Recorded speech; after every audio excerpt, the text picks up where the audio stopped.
Olá, meus amigos, sejam todos bem-vindos ao Startupay, podcast esse criado para esse ecossistema das startups, né? Eu, Glauber Rodrigo, meu querido Reginaldo, estamos aqui no Startupay trazendo para vocês mais um episódio da segunda temporada que está toda focada em vendas, não é, Reginaldo? Toda focada em vendas. E hoje a gente vai falar mais uma parte sobre vendas, né? O ponto principal aí, né, Reginaldo? Hoje nós vamos falar sobre a peça estreando no palco, né? A gente está fazendo o quê? É a hora de vender, é a hora de efetivar a venda.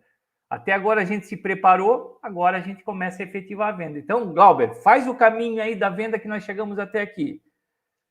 Pessoal, para vocês que ainda não conseguiram assistir todos os episódios do Startupay, mas antes de começar a assistir, vou pedir aquela ajuda de sempre, né? Para você que ainda não está inscrito no nosso canal, se inscrever, deixar seu comentário, o que é que você está achando, qual é a sua opinião, seu ponto de vista, sua experiência e, claro, pedir para você compartilhar, né, esse trabalho que a gente vem desenvolvendo aqui com o objetivo de fortalecer esse ecossistema. Como o Reginaldo disse aí, essa segunda temporada, ela é totalmente focada na parte de vendas.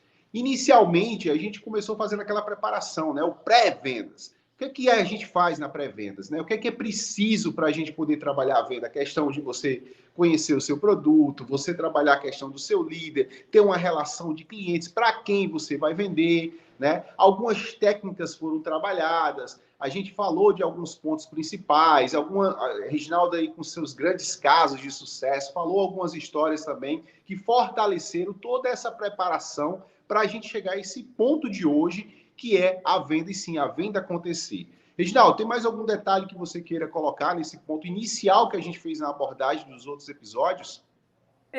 Eu vou colocar só a estrada que a gente fez para chegar até aqui, mais ou menos, que é o caminho da venda, né? É o caminho da pré-venda até chegar na frente do cliente. Então, se a gente pensar na nossa startup, a gente descobriu qual é a solução que nós estamos vendendo, a gente encontrou um lead, identificou um lead e ele identificou a gente falou com a empresa dele, a gente verificou que ele está no timing de comprar a nossa solução, tiramos todas as dúvidas deles, pensamos se ele tem orçamento e verificamos se ele tem orçamento para adquirir uma solução, conheceu a nossa solução, ele mesmo identificou que a nossa solução serve e resolve o problema dele, ele sentiu segurança na gente como empresa fornecedora ou como startup fornecedora e agora quer fechar o negócio. Ele pediu a proposta, né? Que foi onde a gente terminou na semana passada, ele pediu a proposta. Então, agora começa o momento da venda em si. A gente preparar a proposta, a gente tem que lembrar que a gente teve toda essa jornada e a gente teve tempo de conhecer a realidade do cliente, então a gente também tem que adequar a proposta cliente a cliente, por onde ele começa, como ele começa, quais são as dificuldades dele. Então, escrevemos a proposta e agora a gente vai fazer o quê? Mostrar para o cliente, porque senão ele não compra, né? A gente precisa mostrar a proposta. Então, eu sempre brinco que esse é o momento chave, é o momento onde a gente realmente sai feliz e ganha a venda, ou a gente perde ela praticamente definitivamente. É muito difícil você ter uma segunda chance depois. Por quê? Porque o cliente nunca está olhando só a nossa proposta também, ele está olhando várias propostas. Então, por exemplo, nessa situação, eu tenho o costume de fazer o quê? Eu nunca pego e simplesmente envio a proposta para o cliente. Eu monto toda a proposta, reviso eu mesmo para ver se eu compraria, tendo o conhecimento dele, se eu seria um comprador dela. E aí eu peço para marcar uma data para apresentar essa proposta para o cliente. Seja ela online, ou seja ela presencial, não tem problema. Para tirar qualquer tipo de dúvida e deixar tudo mais claro, né, Reginaldo? E isso, para você tirar... Isso, tirar as dúvidas, né, Reginaldo? E é interessante você colocou aí, Reginaldo, que é uma coisa que eu quero chamar a atenção para vocês que estão começando a entender um pouco mais sobre vendas. Quando o Reginaldo falou, eu monto a proposta, né, mando para o cliente, mas sempre tem um call, né? Tem uma chamada, tem uma ligação para ele poder tirar todas essas dúvidas. Então você já deu para perceber que as vendas eu não vendo de uma forma generalizada, né? Cada cliente é único, né, Reginaldo? Cada cliente tem uma dor, cada cliente tem um problema. E aí é onde você, com seu conhecimento, necessita saber se ele realmente resolve o problema desse seu novo cliente, desse seu cliente atual. Então, essa questão, hoje a gente vê muito esse pessoal trabalhando assim, né, Reginaldo? Os chatbots, né, que a gente está vendo muito aí. Tá ficando uma coisa tão mecanizada, tão assim, generalizada, que o cara às vezes tem necessidade daquele produto, mas pela forma de abordagem, que é muito importante, acaba deixando para lá. O cara pensa, pô, isso é mais uma coisa. Aí às vezes você tem um produto de qualidade, um serviço de qualidade, mas você perde a venda desse detalhe que o Reginaldo está montando agora para vocês aí. Né, Reginaldo? Glauber, você falou uma coisa essencial. Venda generalizada é a pior coisa que tem. Você receber uma proposta e começar a não se identificar com ela. Isso já é meio caminho andado para você não fazer. Verdade. E eu sempre falo uma outra coisa, Glauber. A venda nunca é de empresa para empresa. É de pessoa para pessoa. É o Glauber vendendo para o Reginaldo vendendo para o Glauber. Só vai ter sinergia de aceitar a proposta se nós dois estivermos conectados e atentos para resolver o mesmo problema. E de quem é o problema? Forte isso, hein? Isso é forte, hein? Olha o insight. E de quem é o problema? É do cliente. Então, nós dois temos que estar conectados nisso. Eu preocupado em resolver e o cliente preocupado que realmente eu sou a melhor escolha dele. Então, é pessoa para pessoa. A questão da confiança não é de empresa para empresa. E isso a gente nota muito. Tem vendedores que saem na frente de todo mundo. Por quê? Porque eles conseguem ter essa sinergia com o cliente. O cliente confia naquilo que o vendedor está vendendo. Independente se o vendedor estivesse vendendo na empresa A, B ou C, não importa. Mas seria aquele vendedor a oferecer a solução adequada para isso. Então, a gente não pode esquecer isso. Nós estamos fazendo as coisas de pessoa para pessoa e por trás de cada um de nós, pessoas, tem uma entidade que são as empresas que a gente representa, né? Mas esse é o ponto importante. Então, por isso, essa questão de você apresentar, detalhar, conferir com o cliente, dizer assim, olha, eu montei essa proposta, pensando em tudo que nós conversamos, está adequada para você? Vou te explicar ela, e se não tiver adequada, a gente arruma, muda uma frase, faz alguma coisa, faça com que o cliente participe da montagem da tua proposta. Exatamente. Quando ele participa, ele assumiu que ele é parte da solução junto com você. Exatamente isso aí, Reginaldo. A gente relembra até aquela frase que a gente usa muito para esse tipo de abordagem, né? Que quem quer falar para todo mundo acaba falando para ninguém. Nas vendas, a gente faz esse tipo aqui, faz um comparativo. Quem quer vender para todo mundo acaba vendendo para ninguém, né? E esse ponto do Reginaldo, mais uma vez, dando uma reforçada, né? Da questão da sinergia, da conexão. Né? Então, quando ele fala nessa questão, não é a empresa que está vendendo, é você. Você está representando tudo isso. Né? Então, aí, mais importante ainda, a questão da sua preparação. Né? Então, se você ainda tem dúvida de como acontece isso aí, nossos episódios iniciais da segunda temporada aqui do Startup Pay está falando muito bem sobre essa preparação, que a gente chamou até de pré-venda, né, Reginaldo? Sim, a gente chamou de pré-vendas. E realmente é uma parte importante. E tudo que acontece de alguma anomalia nesse processo de vendas, por exemplo, agora, a gente está aqui, eu e o Glauber, vendendo um para o outro, e aconteceu uma coisa que não estava na nossa preparação, cara, volte na tua empresa e faça ela colocar isso na preparação. Por quê? A próxima vez, para você vai ser mais fácil e para qualquer vendedor também. Então, sempre, esse momento da venda aqui retroalimenta a preparação. E ok, exatamente. Chegamos aqui, né, Glauber? Estamos na frente um no outro para fazer a negociação. Esse é o momento mágico das coisas.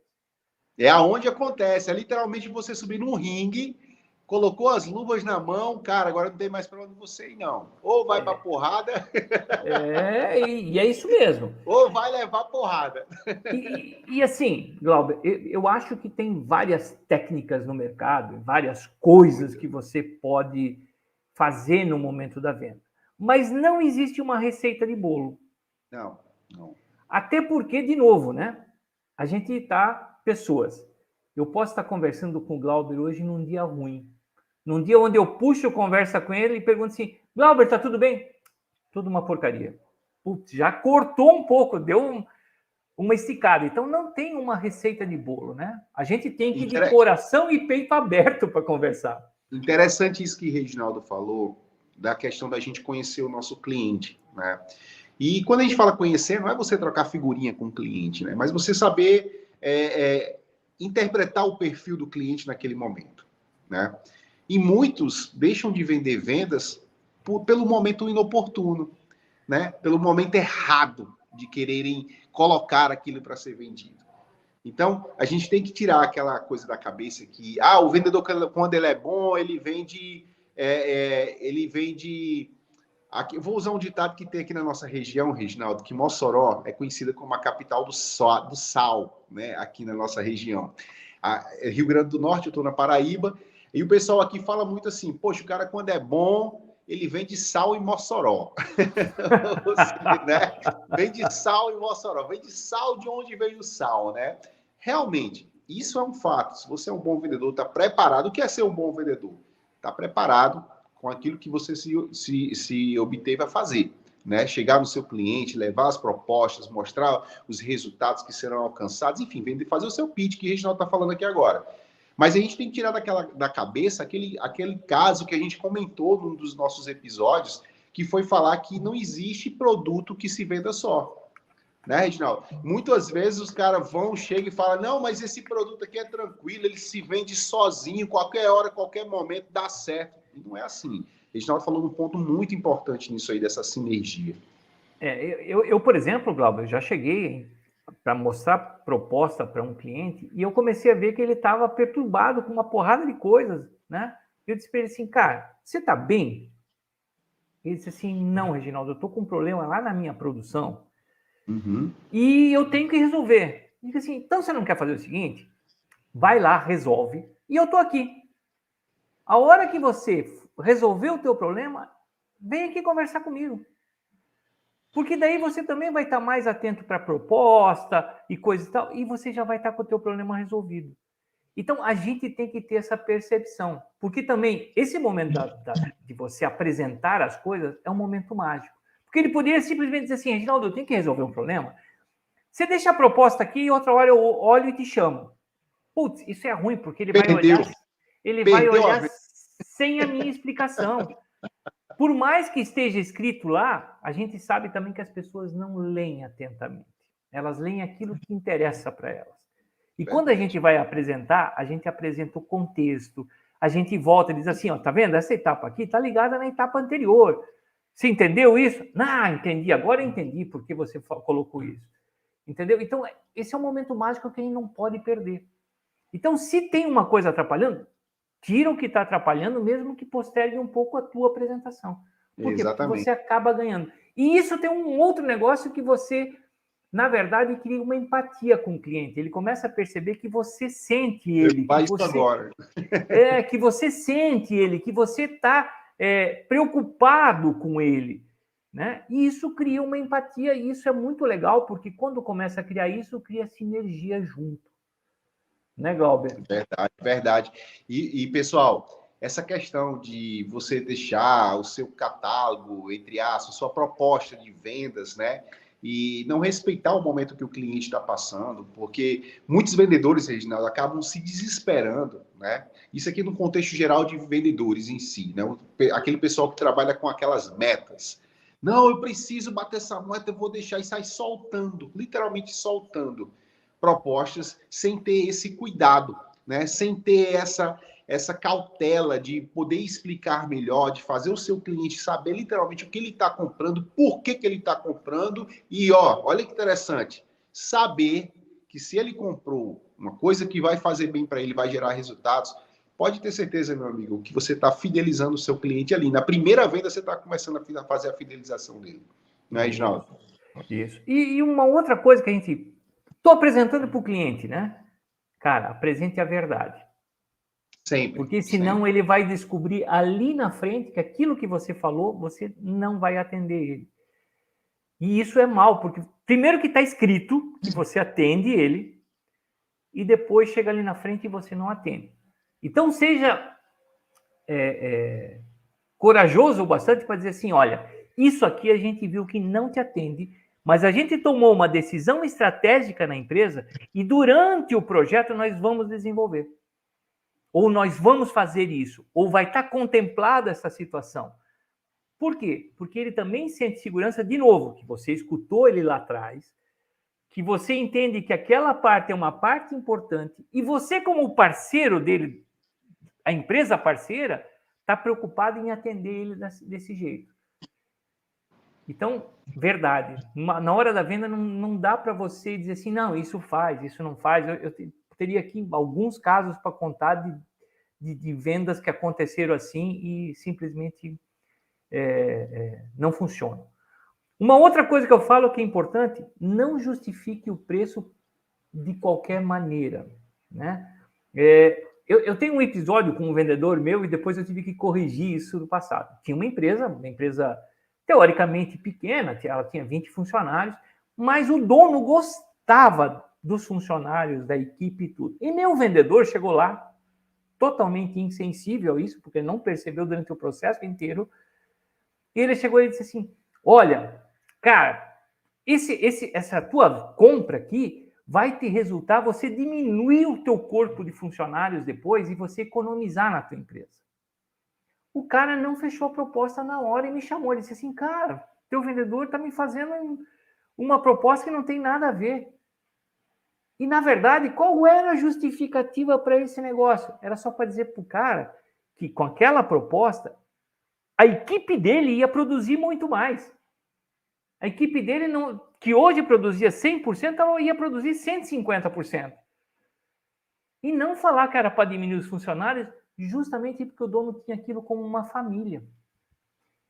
E então, outra, né? Ele ia reduzir a produção, né? Porque ia tirar o pessoal da equipe para continuar. Reduzir não, ia continuar produzindo a mesma coisa, entre aspas, com uma parte da família fora, né? Então, cuide muito com isso que você diz que são as vantagens que você está trazendo. Você tem que perceber isso já na preparação, que você não pode justificar por meios que não estejam adequados à ideia do teu cliente. Então, cuide muito com argumentos.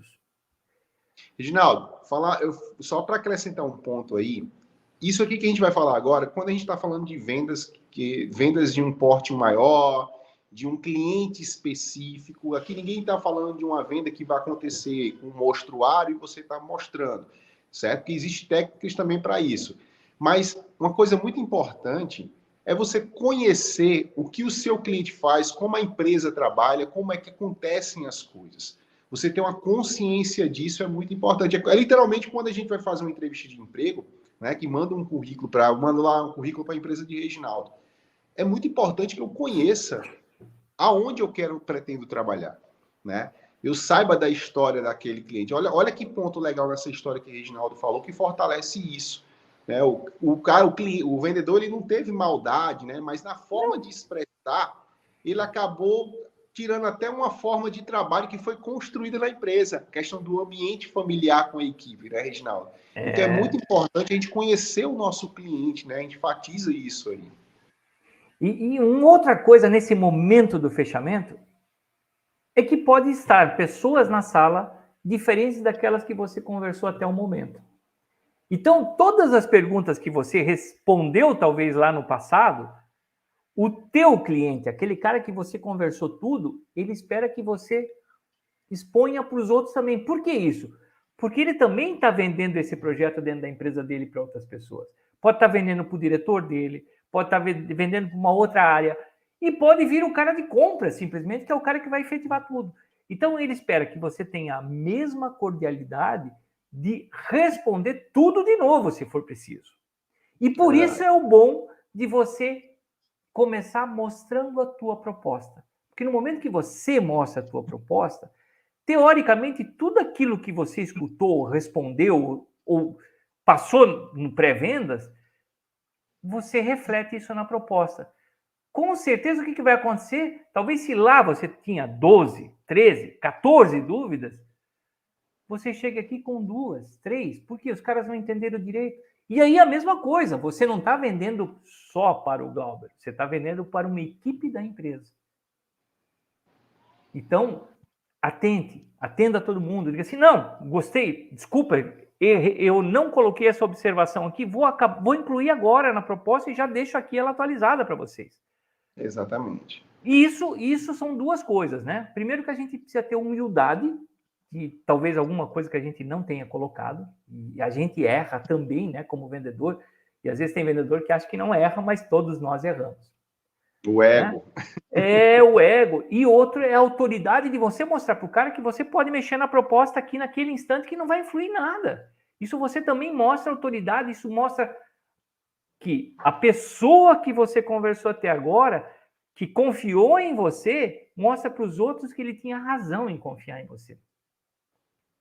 Então, a maioria das vendas, a gente não vende só pelo produto, a gente vende pela confiança que a gente gera. Então, todo esse momento da venda, esse momento mágico e da gente atender bem todo mundo, é muito importante nesse momento da venda. E é tão importante por quê? Porque eles têm que sentir que depois que a tua solução entrar para a empresa, você vai atender todo mundo da mesma maneira. Exatamente. A gente, como vendedor, não pode pensar que a gente vai vender e vai embora. Não, esse cliente é nosso de alguma maneira, e eu sempre tive o hábito de envolver os meus vendedores durante os projetos. Para 2 sentidos, né? Primeiro, para que o vendedor também veja a responsabilidade dele não ter visto uma coisa ou não ter feito uma coisa e isso ter influenciado no projeto. E outra, para dar segurança para a minha equipe técnica de que o vendedor conhecia tudo. E se tem qualquer coisa que acontece no meio do caminho, excelente, está todo mundo ali para resolver. O vendedor vai dizer, não, cara, eu botei uma margem um pouco maior aqui, então a gente tem uma elasticidade, a gente tem... Vamos fazer isso, vamos atender bem o cliente e todo mundo sai satisfeito. Sai satisfeito a equipe de vendas, a equipe técnica e o cliente com toda a sua equipe. Né? Verdade. Olha, pessoal, vocês puderam ver aí, né, esse processo da venda em si, a venda acontecendo, né, como é importante a ligação com a preparação lá do pré-vendas que a gente falou, para a gente poder chegar pronto, né, como eu disse, a analogia lá da gente chegar num ringue pronto para lutar, né, então essa preparação ela é essencial, ela é fundamental, importantíssima para um bom resultado. E além desses grandes insights que o Reginaldo colocou aqui, né, da questão de você saber respeitar o momento do cliente, da questão da dificuldade que ele pode estar passando naquele momento, não deixar a venda para ele analisar sozinho, porque você é o cara que tem um conhecimento maior. Então, são pequenos detalhes, pequenos pontos que tenho certeza que se você seguir isso aqui ao pé da letra, você vai ter um pitch de vendas excelente e vai conseguir fechar as melhores vendas para a sua startup, para a sua empresa, não é, Reginaldo? Isso aí. E agora, Glauber, vamos comentar um pouquinho sobre os pontos-chave, talvez, da venda em si, né? Eu acho que um primeiro momento, a gente como vendedor, né? Qual é o nosso medo nesta hora da venda? Que ela não feche, né? Pô, a gente trabalhou tanto e a gente não vai chegar ao resultado. Cara, supere isso. Venda é como qualquer esporte, é como qualquer jogo, é como qualquer coisa onde alguém sai vencedor e alguém sai não perdedor, né? Mas não ganha. E a gente, quando conclui a venda, os dois lados ganham. Quando a gente perde a venda, nós perdemos, né? Mas muitas vezes o cliente também perdeu. Por quê? Porque realmente a gente tem a melhor solução para ele, que talvez esteja com preço um pouco mais caro, talvez a gente não tenha as condições que precisa. Então, a gente também tem que entender tudo isso, escutar. De novo, né? A gente teve escuta ativa até agora, vamos escutar quais são as coisas que, puxa, que impediriam de você botar a tua assinatura nessa proposta e me dar o ok para eu sair feliz com a venda feita. Poxa, Reginaldo, o valor está alto diante das outras propostas. Vamos fazer o seguinte, vamos analisar junto, pega as outras propostas, vamos analisar aqui o que tem. Eu cansei já de fazer isso com o cliente, dizer assim, cara, eu não vou mudar nada na minha proposta, Mas, de repente, a gente pode encontrar lá uma coisa que não tenha na outra proposta e, por isso, o valor dele está mais baixo. Eu posso tirar daqui também, para a gente igualar. Ou, se você vê que é um item importante, a gente mantém, mas o meu valor continua sendo esse, né? Eu particularmente, Reginaldo, eu não gosto de com preço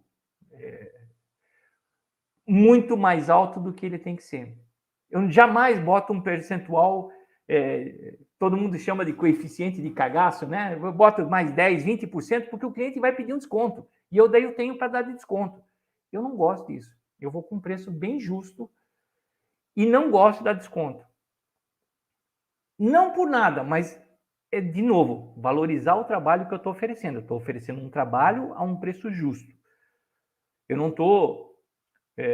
e assim, eu poderia ter histórias para contar. Por exemplo, uma que a gente foi dar uma proposta de quase 500 mil reais de desenvolvimento, eu botei 504 mil reais, a empresa interna fez por 498. Ok, isso não é diferença, 6 mil, puta, quase acertamos, né? Numa proposta desse porte, 6 mil não é nada, é 1%.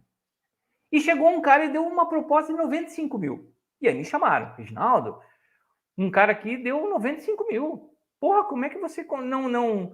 A tua proposta dá 500. Eu disse assim, bem, veja o seguinte, a tua área interna deu 498 mil. Você está desconfiando de mim e da tua área interna. Você quer? Beleza? Eu acho que é todo o teu direito, 95 mil para 500 mil, é uma senhora diferença, são 400 mil de diferença. Só que eu não posso reduzir a minha proposta a 95 mil, porque senão a nossa relação aqui acabou de confiança. Você vai dizer que eu estou sempre errado com o meu preço. E eu tenho certeza que o meu preço está justo. E a tua área interna comprova isso. Eu estou com 6 mil de diferença deles. E eles são tua área interna. Eu sou um fornecedor que eu preciso ganhar para ter resultado. Eles ganham salário aqui dentro. Mas para você ver que a gente está coerente com a proposta. Agora, esse cara de 95 mil, ele está pegando e está simplesmente chutando um valor para ganhar vocês. Eu disse assim, se você acha que você está seguro na mão dele, fecha com ele. E por isso que eu falo de superar os medos, porque a gente tem medo de perder uma venda de 500 mil, né? E realmente, o que eu fiz? Eu perdi a venda. Passado 3 meses, esse cliente me ligou e disse assim, Reginaldo, o fornecedor não me entregou nada ainda. E o projeto era de 6 meses, envolvendo bastante pessoas, né? Ele disse assim, cara, você queria um milagre, né? Que ele te atendesse com aquele valor. E aí ele disse assim, Reginaldo, eu vou cancelar com ele, eu quero te contratar. Eu disse assim, só que você sabe o seguinte, né? Agora o meu preço vai ter que mudar porque nós não temos mais 6 meses. E ele tinha 6 meses porque ele tinha uma data, era uma multinacional, ele tinha uma data para entregar esse projeto. Ele disse assim, eu vou ter que inchar de gente e nós vamos ter que resolver em 3 meses o que eu faria em 6 meses descansadamente. E eu, na época, cobrei 700. Por quê? Porque realmente eu tinha um esforço, eu tive que fazer os caras trabalhar à noite, eu tive que fazer os caras trabalhar sábado e domingo, mas eu atendi o cliente.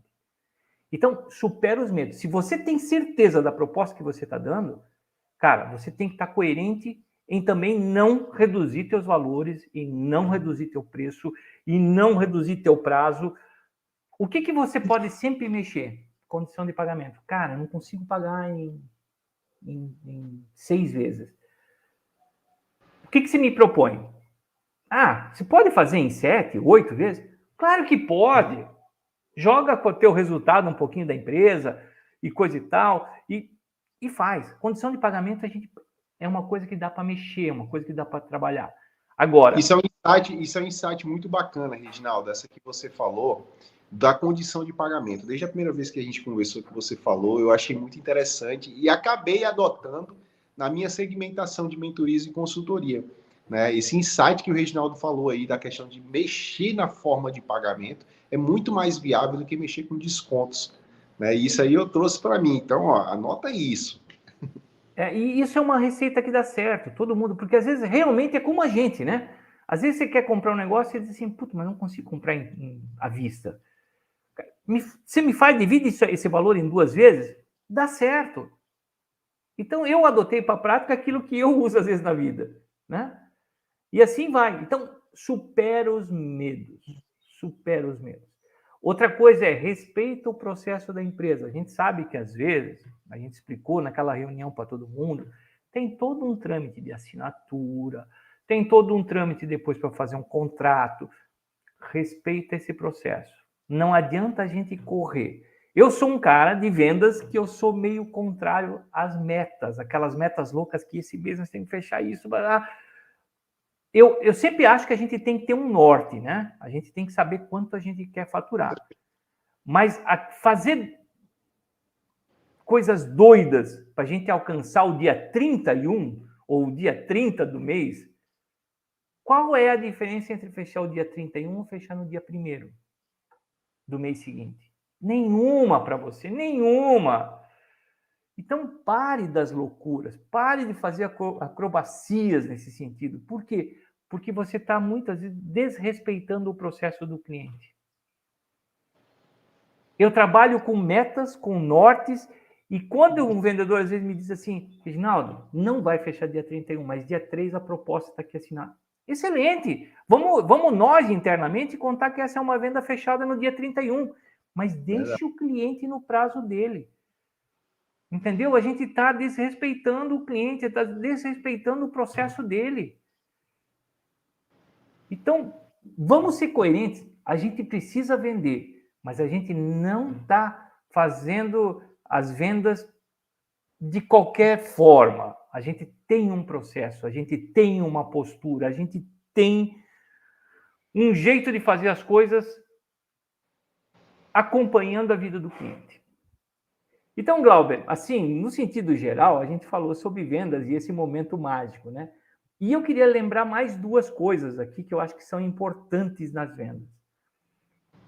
E isso aqui é estatística, tá? 80% das vendas tem 6 segmentos, onde você fala com o cliente, você vai lá, você pergunta como está a proposta.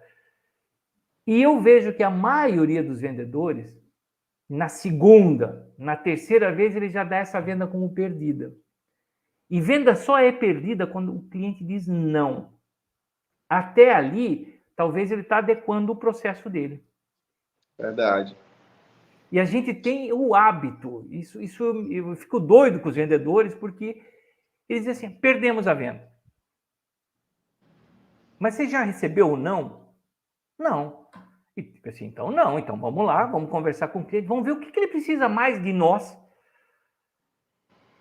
para fechar essa venda. Ou se é só o tempo do processo dele. Por exemplo, hoje eu estou com um processo aqui de fechamento que durou, da proposta, durou 1 mês.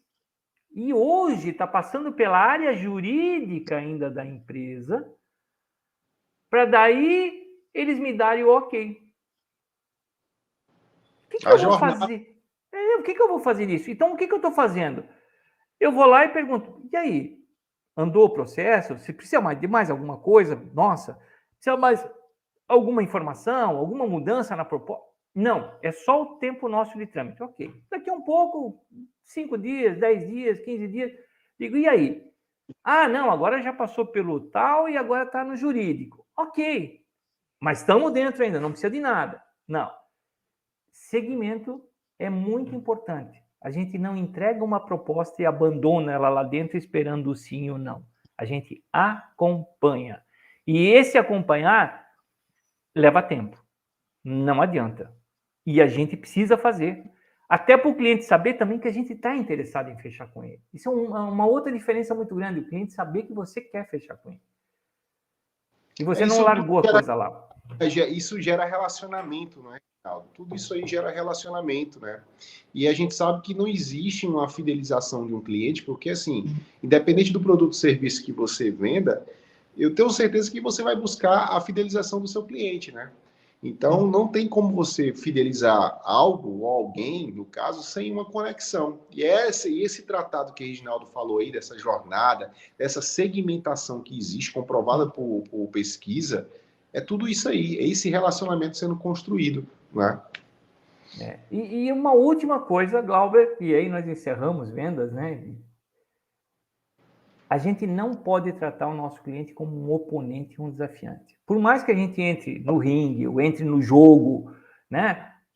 Porque é um jogo, é uma luta, todo mundo está aqui, a gente para vender, ele para comprar, mas a gente não pode tornar ele um oponente ou desafiar ele. Às vezes dizer assim, mas você não entendeu direito isso. Não, eu não expliquei direito.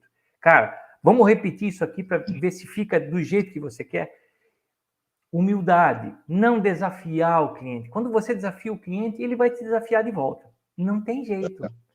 A recíproca sempre é verdadeira. Se você trata com respeito você é tratado. Então, e eu tive vendedores que, cara, eles entravam para brigar com o cliente para fechar. E eu tive que ensinar eles a dizer assim, não, nós estamos num jogo, só sai vencedor aqui, só vai ser bom se ele comprar e nós vendermos, então nós dois vamos sair vencedores aqui, ele porque vai comprar uma solução dele, e nós porque vamos vender aquilo que a gente se propõe a solucionar. Mas não é um jogo de ganha e perde. Não é porque nós fechamos a proposta que o cliente perdeu. Então, não trate ele como oponente, o desafie ele. Isso é muito importante para a continuidade da relação, porque isso pode criar uma máscara tóxica na tua relação com o cliente, que ok, você desafiou ele e ele foi obrigado a fechar, porque talvez a tua proposta tenha sido realmente a melhor, ele é obrigado a fechar. Mas quando agora o jogo inverter, que você estiver entregando a solução lá no pós-venda, que nós vamos falar no próximo capítulo, ele pode começar a te desafiar. E aí ele tem a carta na manga, porque agora ele é teu cliente. Verdade. Então, respeito gera respeito. E essa relação começa lá na preparação, passa pelas vendas, vai passar pelo pós-venda e a gente vai viver uma relação do máximo respeito que tem. E aqui eu queria botar mais uma pimenta só, que é o quê? Neste momento, fechamos a venda. Eu, Glauber, fechamos a venda. Nesse momento é importante você começar a ter uma métrica dentro da sua empresa. Quanto custou esta venda? Que é o CAC que todo investidor quer saber. Qual é o teu custo de aquisição de cliente? Lá do lead até agora, no momento da assinatura do contrato. Então, comece a preparar isso também. Quanto tempo leva a tua venda? Quanto custa a tua venda? E você tem percepções diferentes. Você vai ter talvez o cliente de médio, de pequeno porte. Poxa, você fecha em 15 dias com ele. O cliente de médio porte, talvez você leve um mês e meio. E o cliente de grande porte, talvez você leve 3 meses. Tá? Então você tem que aprender esses tempos e já segmentar isso também. Porque assim, não adianta você dizer para o CAC do teu investidor que você, teu prazo, num caso desse, né, de 15 dias, 1 mês e meio, 3 meses, que teu CAC é 1 mês e meio e custa X. Não, depende para quem você está vendendo. Você tem CACs mais rápidos, tem CACs mais medianos e tem CACs maiores. Então, cuide do teu custo também de aquisição do cliente. Isso vai te ajudar com o vendedor, vai te ajudar a preparar melhor tuas metas, porque as tuas metas também. Poxa, se eu tenho um cliente grande, quando eu posso contar com a venda dele? Posso contar no mês que vem? Não, posso contar daqui a 3 meses. Então, tudo isso vai te ajudando. E esse ponto aí, só para complementar, né, Reginaldo, essa coleta de informações dentro do processo de liderança, a gente utiliza isso para a gente poder traçar novas metas, né? A gente alcançar novos resultados. Então, além do CAC ser trabalhado aí, é importante cliente tal, segmento tal, a gente teve esse problema. Então, todo esse tipo de coleta de dados, informações, serve para você poder se preparar novamente para sempre estar trabalhando com clientes novos. Né? Então, nada, como o Reginaldo disse aí, nada se perde aí, né? Tudo você consegue tirar um proveito. No jiu-jitsu, a gente fala muito que ninguém perde. Ou você ganha, ou você aprende. Né? E dentro de um processo de vendas é dessa forma. Se você fechar a venda, ganhou. Se você não fechou a venda, você aprendeu alguma coisa ali para você melhorar. Né? Gostei muito dessa analogia. Gostei muito dessa analogia do jiu-jitsu. Do jiu-jitsu a gente fala isso, que a gente não perde uma luta do jiu-jitsu, né? Ou a gente ganha a luta, ou a gente aprendeu a lição porque a gente falhou e vai corrigir. né? Então, é uma coisa que eu trago para o mundo dos negócios também. Bom, Reginaldo, então hoje a gente encerra esse episódio sobre vendas, né? Deixando agora, para a gente terminar a nossa temporada, mais um episódio onde a gente vai falar sobre a cereja do bolo das vendas, eu acho que é a questão do pós-vendas, né? Eu gravei um vídeo uma vez eu falava sobre mais assim para empreendedorismo, negócio, e eu coloquei que pós-vendas é sempre o começo da próxima venda. Era o título do meu vídeo, né? E a gente, quando estava fazendo essa segmentação aqui do nosso roteiro, me veio logo na cabeça. E olha, pode ter certeza que o pós-vendas é a cereja do bolo quando se trata de vendas, né, Reginaldo? É isso aí. Porque não adianta nada a gente ter tido todo esse trabalho até aqui e daqui a um X tempo a gente perder esse cliente, né? Exatamente. Pessoal, queria agradecer de coração a vocês que estiveram por aqui ouvindo o nosso Startup Pay. Pedir mais uma vez, né, para se inscrever, comentar, compartilhar, ajudar a gente a montar esse ecossistema das startups e dizer para você que vem acompanhando aqui o nosso trabalho que agora em 2024 tem um projeto aí que está surgindo muito legal, né, para esse ecossistema de inovações das startups, e o Startup Pay vai estar lá. E vocês vão ouvir muito falar do Startup Pay, mais ainda que, graças a Deus, a cada dia a gente vem crescendo com a ajuda de vocês que estão sempre aqui, né? Eu, Glauber Rodrigo, Reginaldo Schollenberg, estamos aqui sempre com aquele prazer de trazer conteúdos para vocês, né, meu querido? Glauber, nós temos 2 desafios para 2024, né? Toda essa parte que você comentou aí do ecossistema de startups, e também a gente quer começar a trazer alguns especialistas nesse mundo de startups e de negócios, né? Para conversar. Onde a gente vai tirar deles também experiências muito legais, e a gente já tem conversado com algumas pessoas, né, Glauber? É uma relação boa já aí, né, para 2024. Boa, nós já tem alguns podcasts, mas sempre serão assuntos muito interessantes e nunca relativos à sorte, né? E sim relativos à experiência, as experiências de vida de cada um, que eu falo assim, né? Quando a gente fala das experiências da vida, a gente está falando da sabedoria de cada um, né? Exatamente. E não do conhecimento. Porque a gente vai falar sobre o que uma pessoa viveu e o que ela aprendeu neste contexto até aqui. E claro que nós vamos falar também um pouco de futuro, de um monte de coisas. Mas isso tudo vai ficar para 2024 como novidade, né, Glauber? Tá bem pertinho, né, Reginaldo? Tá bem pertinho. Tá aí. Bom, pessoal, queria agradecer, Reginaldo, meu querido, obrigado por mais uma vez, mais uma oportunidade de a gente estar aqui junto no Startup Pay, e a gente se vê no próximo episódio, não é isso, Reginaldo? Isso aí. Um abraço para todo mundo, até o próximo, e agora nós vamos falar de pós-vendas. Vamos lá, Glauber. Abraço. Valeu!